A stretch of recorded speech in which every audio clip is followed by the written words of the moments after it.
वो supreme court ने भी नहीं, ये नहीं माना कि वो निर्दोष है। सुप्रीम कोर्ट ने बोला तथ्य है, तो सुप्रीम कोर्ट ने भी वो सुप्रीम कोर्ट ने भी नहीं, ये नहीं माना कि वो निर्दोष है।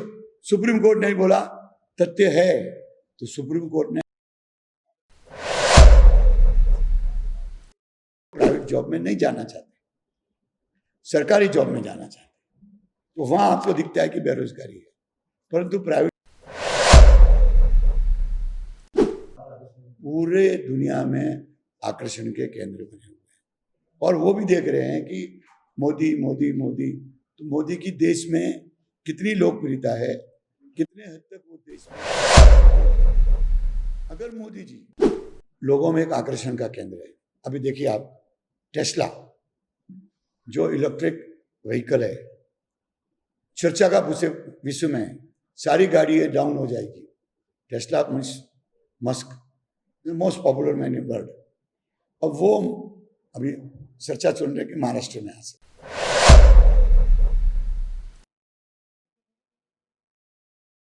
अब हमको जापान को और जर्मनी को पीछे छोड़ना है, और इन देशों को पीछे छोड़ गया तो बहुत छोटा डिफरेंस रहा है।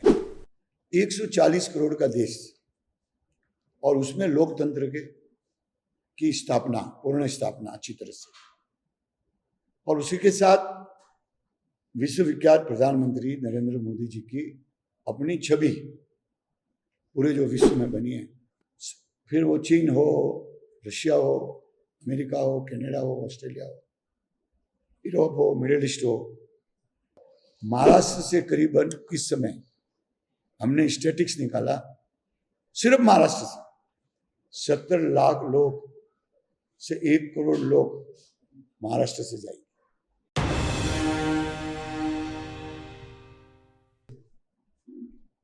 मैं सभी आपके वाचकों को नवरात्रि और चैत्र नवरात्रि और रामनवमी की शुभकामना देता हूँ, और भगवान से प्रार्थना करता हूँ कि आपके सभी जो वाचक है और आप हैं, सभी का कल्याण हो, आने वाला वर्ष अच्छा हो।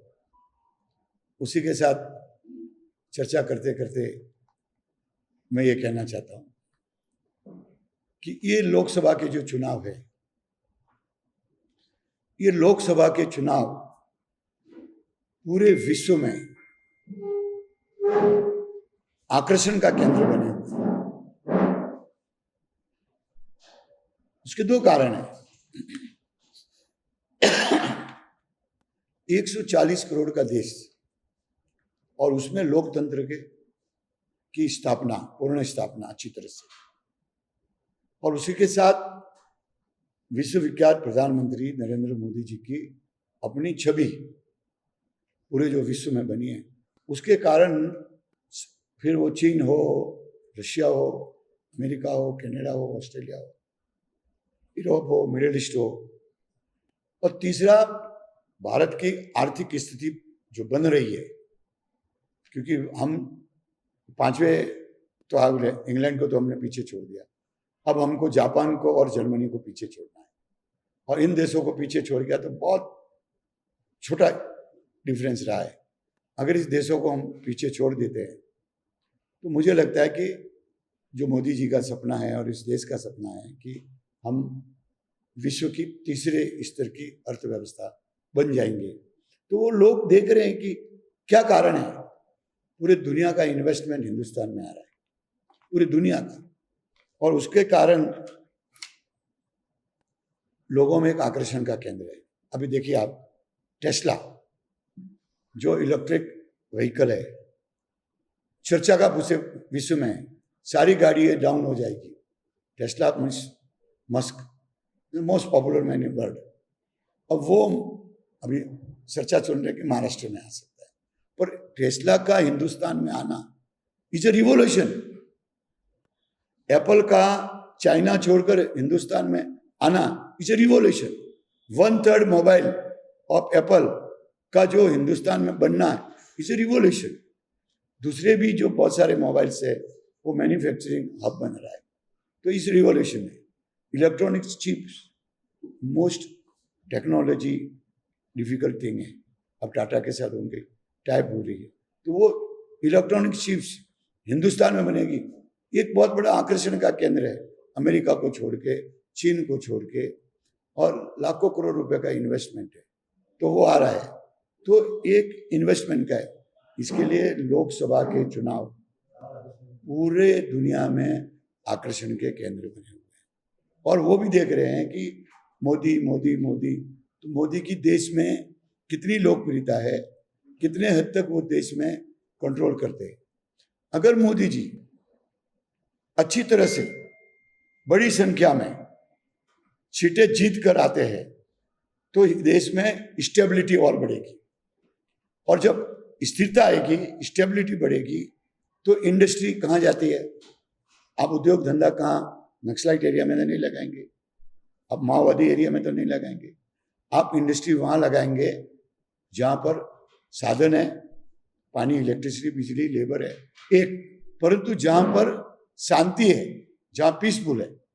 अगर जहाँ आंदोलन है, जहाँ मारामारी है, जहाँ गोलियां चल रही है, वहाँ कोई भी बड़ा इंडस्ट्री नहीं लगाएगा। तो वो देख रहे हैं कि अगर मोदी जी तीसरी बार बड़ी ताकत के साथ 400 पार अगर स्टेबिलिटी आती है, तो मैं आपसे कहना चाहता हूँ कि हिंदुस्तान का नक्शा बदल जाएगा।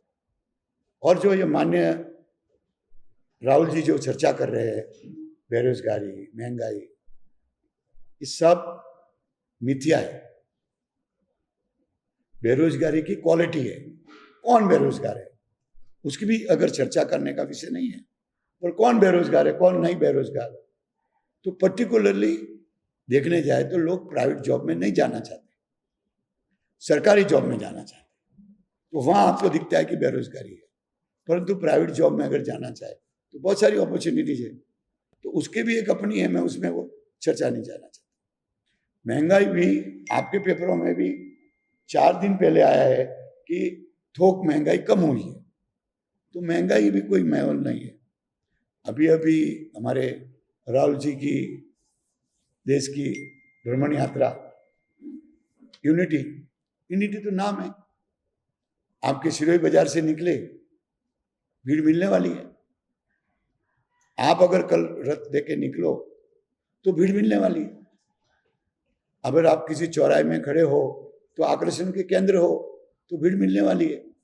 तो वो कोई यूनिटी यात्रा नहीं थी। एक समय ही वो दिल्ली में नहीं होना चाहते थे। राहुल गांधी दिल्ली में नहीं होना चाहते थे। क्यों? डिसीजन लेना पड़ता है, डिसीजन लेते हो और डिसीजन अगर फैल जाता है तो आपके पास जिम्मेदारी आती है, गांधी फैमिली की जिम्मेदारी बनती है, तो वो उन्होंने खरगे पे डाल दी। गुलाम नबी आजाद जी ने एक स्टेटमेंट दिया 15 दिन पहले। ये कैसा नेतृत्व है? जिस समय राहुल गांधी जी को दिल्ली में चुनाव की स्ट्रेटेजी बनाने के लिए कहां पर किसको मत देना है, उस समय वह दिल्ली में होना चाहिए था। उस समय वो भ्रमण कर रहे थे। वो डिसीजन से अपने आप को अलग रखना चाहते हैं। अगर अच्छा हो गया मैं, और खराब हो गया खरगे जी। अवॉइड द रेस्पॉन्सिबिलिटी, अपनी रेस्पॉन्सिबिलिटी से दूर होना चाहते, ये बात आपको कहना चाहते। तो वो ऐसे बातें करने से सफल नहीं हो सकते। अगर इतना काम था तो अमेठी से क्यों गए? और मैं आज आप कहना चाहता हूं वो वायनाड में नहीं जीतेंगे, you will lose in Wayanad. ये मैं आप दावे के साथ कहना चाहता हूं। वहां के लोग हैं, आप उनके यात्रा देखिए, कांग्रेस का एक झंडा नहीं था, मुस्लिम लीग के झंडे थे, कम्युनिस्ट पार्टी के झंडे थे, पर कांग्रेस का एक झंडा वहां नहीं था वायनाड में उनकी रैली में। इसका अर्थ क्या है? कांग्रेस मुस्लिम लीग बन गई। उनका मैनिफेस्टो देखिए, जो मुस्लिम लीग के जो धारणा है वो उनके मैनिफेस्टो में है। तो क्या कहे, मुस्लिम लीग हो गई। कांग्रेस तुष्टीकरण की नीति है। क्यों गए वायनाड? क्योंकि वहां मुस्लिम जनसंख्या ज्यादा, इसके लिए करते सेवा अमेठी में, लड़ते, संघर्ष करते, स्मृति ईरानी को हराते, तब जाके देश मानता कि ये संघर्ष में जीवन है। अब आप, मैं प्रवासियों के मुद्दे में आता हूं 1 मिनट में। मैनिफेस्टो देख लीजिए, वही रटी रटाई बातें, मलया का कल्याण कर लेंगे। तो राजस्थान में तो कल्याण नहीं किया, हिमाचल में तो कल्याण नहीं किया, कर्नाटक में तो कल्याण नहीं किया, जहां उनकी सरकार है। युवाओं को रोजगार दे देंगे, जादू की छड़ी है, 1 लाख रुपया दे देंगे। अरे तुम्हारे पास फंड ही नहीं है, कहां से लाख रुपया देंगे? बजट प्रपोजल नहीं है, हवा में बातें, लोगों को गुमराह करना। और रामलीला ग्राउंड में एक मीटिंग हुई, उसका तो मैंने अलग ही नाम दिया। हमने एक पूरी नई स्टोरी पढ़ते थे, अली बाबा 40 चोर। 40 नेता थे, उसमें आधे नेता जेल में गए हुए थे, आधे नेताओं के रिश्तेदार रहे जेल में गए थे। वो सोरेन की पति जेल में है, वो कौन है संध्या, उनके अरविंद केजरीवाल जेल में है। तो वो वहां स्टेज पर थे। फारूक अब्दुल्ला के विरुद्ध ईडी की कार्रवाई चल रही है, उनके बेटे के विरुद्ध ईडी की कार्रवाई चल रही है, ठाकरे जी के विरुद्ध ईडी की कार्रवाई चल रही है, किसी के विरुद्ध सीबीआई की कार्रवाई चल रही है। खुद राहुल गांधी जी जमानत पर है, सोनिया जी जमानत पर है। तो कुछ जमानत वाले, कुछ जेल में जाकर आए हुए, कुछ के ऊपर नोटिस बजे हुए, वो सारे लोग रामलीला में इकट्ठा हुए। और रामलीला की कैपेसिटी कितनी है? 8000। और वो उनकी थे ही नहीं, वो आपका वो अरविंद केजरीवाल, जिनको सुप्रीम कोर्ट ने बेल देने से मना कर दिया। चीफ मिनिस्टर जेल में से शासन चला रहे, कभी हुआ ऐसा? सूरज जी ने इस्तीफा दिया, मंत्रियों ने इस्तीफा दिया, उप मुख्यमंत्री दिल्ली ने इस्तीफा दिया, तो फिर ये अरविंद केजरीवाल इस्तीफा क्यों नहीं दे रहे? Direct connection with Goa election के साथ प्रूव हो गया है। वो सुप्रीम कोर्ट ने भी नहीं, ये नहीं माना कि वो निर्दोष है। सुप्रीम कोर्ट ने बोला तथ्य है, तो सुप्रीम कोर्ट ने भी जमानत देने से मना कर दिया। वैसे लोग वहां जमा हुए थे कि पूरी तरह से फेल हो जाएंगे। आप एक प्रश्न पूछ रहे होंगे कि बीजेपी की 370 कैसे आएगी? आएगी। तमिलनाडु में बीजेपी की सीटें बढ़ रही है, केरला में सीटें आने वाली है,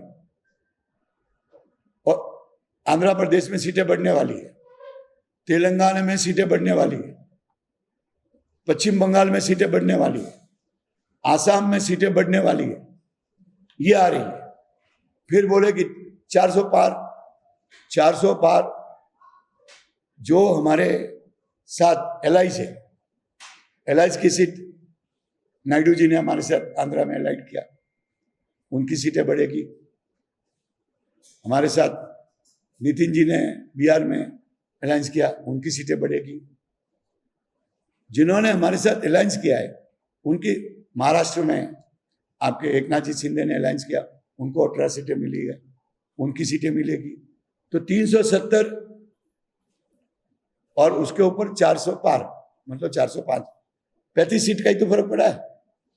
एकनाथ जी शिंदे 10-15 ले आए, नितिन जी 15 ले आए, 30 तो हो गई। नायडू लाया, चंद्रशेखर बाबू नायडू आंध्रा से ले आए, 10 सीटें, 40 हो गए। मतलब हम तो 405 से भी पार जा रहे हैं। इनको गणित समझ में क्यों नहीं आता है? हमारी सीटें बढ़ रही है, चारों दिशाओं में नरेंद्र मोदी जी की सीटें बढ़ रही है, तो हम 400 पार आराम से जाएंगे, उसमें कोई कतनी में अंतर नहीं है। वो सुप्रीम कोर्ट ने भी नहीं, ये नहीं माना कि वो निर्दोष है।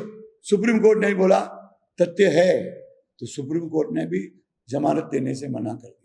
वैसे लोग वहां जमा हुए थे, मौका कैसे मिलता? परिवार खत्म होना चाहिए। अभी तो वो वाड्रा,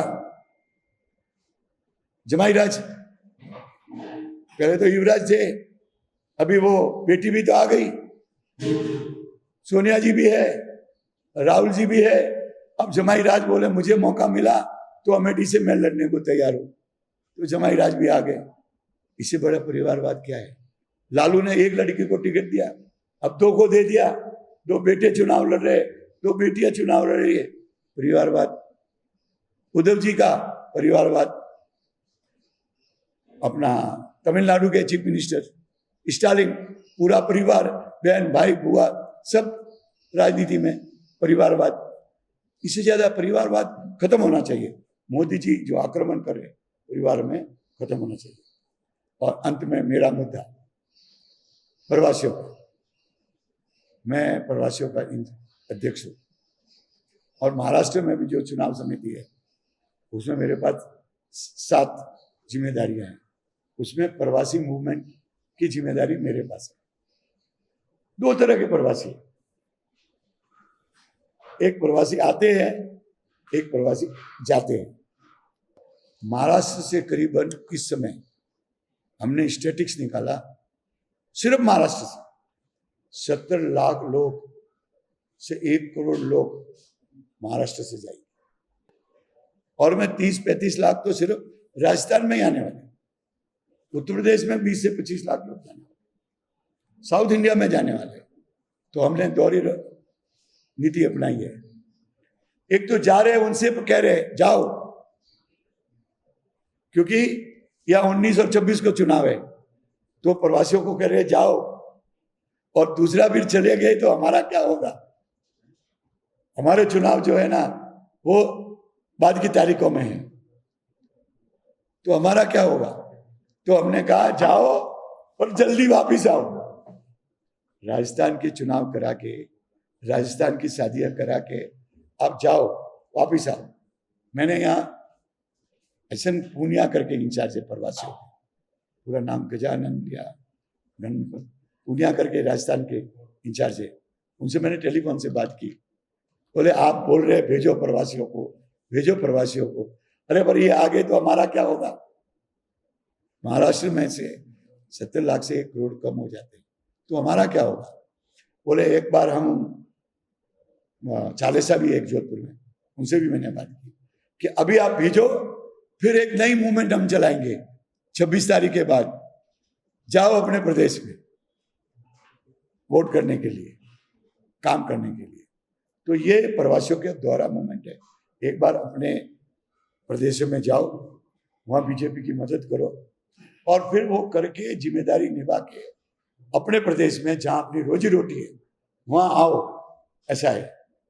कल मैं शाम को कार्यालय में अपने उम्मीदवार नुमाराम जी से मिला, अध्यक्ष जी सुरेश जी से मिला, महामंत्री गोयल से मिला, दीपाराम जी से मिला, और अपने एक सिंह कौन है आपके पास में बैठे, वीरेंद्र सिंह जी से मिला, खंडेलवाल जी से मिला, और प्रवासियों के संबंध में बात की। जो प्रवासियों की झिझक है उनको दूर करने के लिए मैंने कुछ बातें कही कि जो बीजेपी का कार्यकर्ता है वो प्रवासियों से संपर्क करे और उनको छोटे छोटे अपने कार्यालय में बुलाए। तो उन्होंने मान्य किया। मैंने यहाँ भी किया, राजसमंद में किया, जोधपुर में किया, बाड़मेर में किया। लोग झिझकते, अब मेरे जैसा है वो तो कहीं भी घुस जाएगा, और जो नए आते हैं वो झिझकते हैं। तो मैंने उनसे कहा कि आप उनको कार्यालय में बुलाओ, चाय के लिए बुलाओ।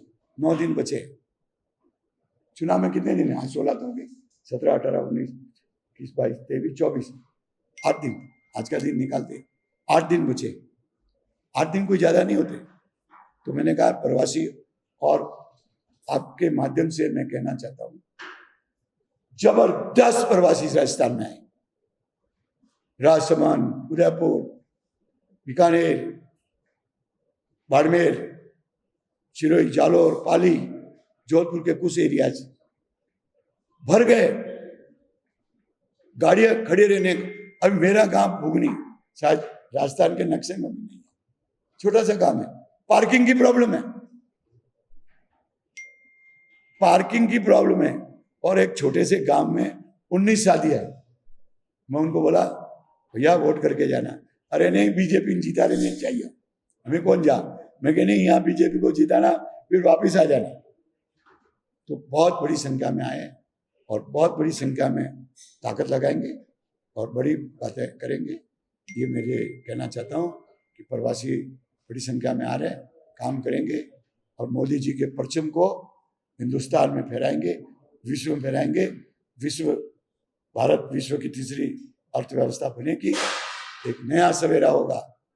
राम मंदिर का जो कार्यक्रम कल हुआ, राम के ललाट पर सूर्य उगा तो सूर्य हर एक हिंदुस्तान के ललाट पे हो गए, इस देश में प्रकाश फैलाए, ऐसी मैं आशा रखता हूं। और मोदी जी के माध्यम से देश का तो कल्याण हो, विश्व का कल्याण हो, ऐसी मैं शुभकामना देता हूं। Open for question. सर, आपने कहा कि हम तीसरी शक्ति बनने जा रहे हैं, इंग्लैंड को हमने पीछे छोड़ दिया, फिर क्या कारण है कि सरकार को 80 करोड़ लोगों को निःशुल्क राशन देना पड़ रहा है? ऐसा है कि जो गरीब है, जो कमजोर है, उसमें से अपन ने 25 करोड़ लोगों को गरीबी रेखा से बाहर निकाला, उनको प्रत्यक्ष अप्रत्यक्ष रूप से आर्थिक मदद की। उसके अलावा भी ये देश उभरते उभरते समय लगता है, तो जो आदमी कमजोर है उसको आज मदद देना, वेलफेयर स्टेट, अभी आपने प्रश्न पूछा इसलिए बोलता हूं, वेलफेयर स्टेट, कल्याणकारी राज्य की ये जिम्मेदारी है। क्या उस राजा की ये जिम्मेदारी है कि देश में एक भी इंसान भूखा नहीं सोए, एक भी इंसान प्यासा नहीं सोए, इसलिए जल योजना लाई। और इसलिए इस देश में कोई भी व्यक्ति भूखा नहीं सोए, इसके लिए ये अन्न की सहायता करने की योजना है।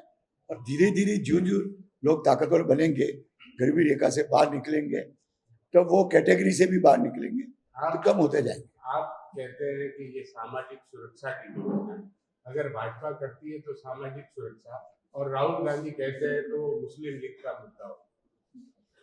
देखो, दो बातें हैं। अगर आप राहुल जी का, निखिल जी का और अखिलेश जी के, कांग्रेस के जो स्टेटमेंट आप देखें और उनकी जन भावना देखें, तो टोटलिटी में विचार करना पड़ता है कि अमेठी से वायनाड क्यों गए। और दूसरा, जब राम के मंदिर का अभिषेक हो रहा था तो वो तो सबको निमंत्रण था। आपने देखा कोई कैटेगरी ऐसी नहीं थी जो वहां नहीं थी, तो कांग्रेस ने निमंत्रण को अस्वीकार किया, सपा पार्टी ने अस्वीकार किया। तो राम इस देश की हवा में है, कृष्ण इस देश में हवा में है। हम राम के नाम की, कृष्ण के नाम की, महावीर के नाम की, बुद्ध के नाम की सांस लेते हैं।